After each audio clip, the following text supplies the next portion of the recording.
A jury in New Mexico just ordered Meta to pay $375 million.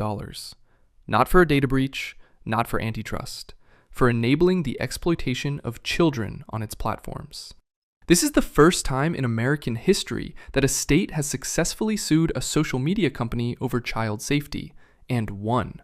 In the way they proved it, the Attorney General's office sent undercover investigators onto Meta's platforms, posing as minors. What they found was so disturbing, the jury didn't even hesitate. But Meta isn't the only one, because just 24 hours later, the European Union opened a formal investigation into Snapchat for the exact same thing. This is the moment everything changes for social media. Let me show you why. New Mexico's Attorney General didn't just file a complaint and hope for the best. They ran an actual undercover operation. State investigators created accounts on Instagram and Facebook posing as 13 and 14-year-olds. Real profiles, real activity, acting exactly like teenagers would. And within hours, the algorithms started doing what they do. The platforms began surfacing adult content, recommending accounts that shouldn't be anywhere near a child, pushing these fake minors toward interactions with adults who had clear predatory intent. The investigators documented everything. Every recommendation the algorithm made, every piece of content that was surfaced, every interaction that the platform's safety systems should have caught and didn't. When the evidence went to trial, the jury found Meta liable for thousands of violations of New Mexico's Unfair Practices Act. Not dozens,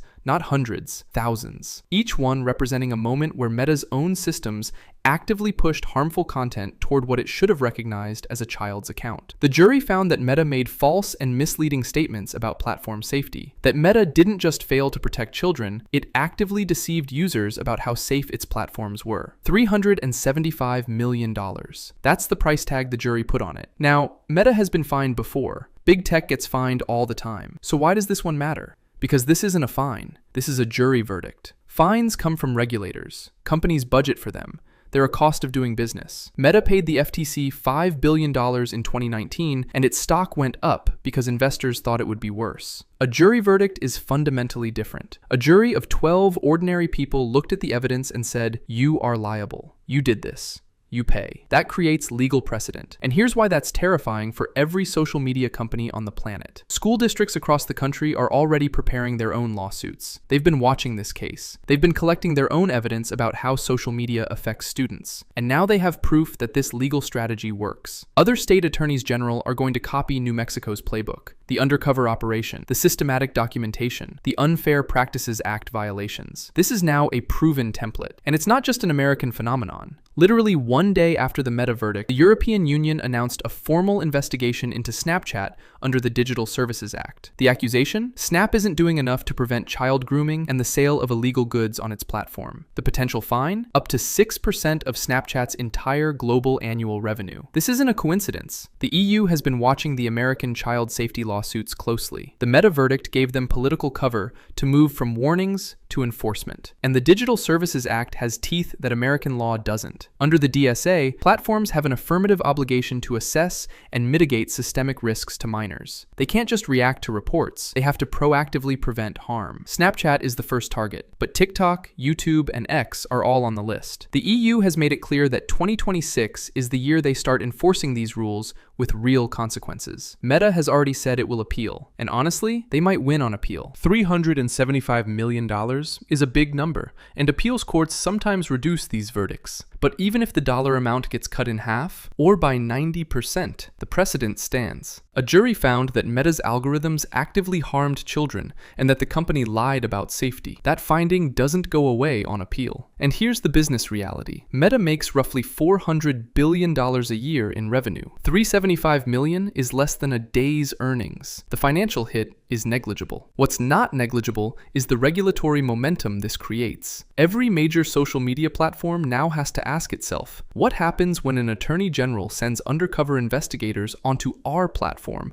posing as kids? What will they find? Because if New Mexico could do this, so can California, so can New York, so can Texas, and every single one of those states has its own consumer protection laws that work the same way. Meta isn't facing one lawsuit, it's facing the beginning of an avalanche. Here's what I think people are missing about this story. For 15 years, the tech industry has operated under one fundamental assumption. We are platforms, not publishers, and we are not responsible for what our users do. Section 230 of the Communications Decency Act has been the shield. Platforms aren't liable for user-generated content. That's been the law since 1996. But this verdict didn't attack Section 230. New Mexico went around it entirely. They didn't sue Meta for what users posted. They sued Meta for what Meta's own algorithms did, for the recommendations the system made, for the design choices that pushed children toward harmful content, for the false statements Meta made about safety. That's a completely different legal theory, and it worked. This means every social media company now has to worry not just about what users do,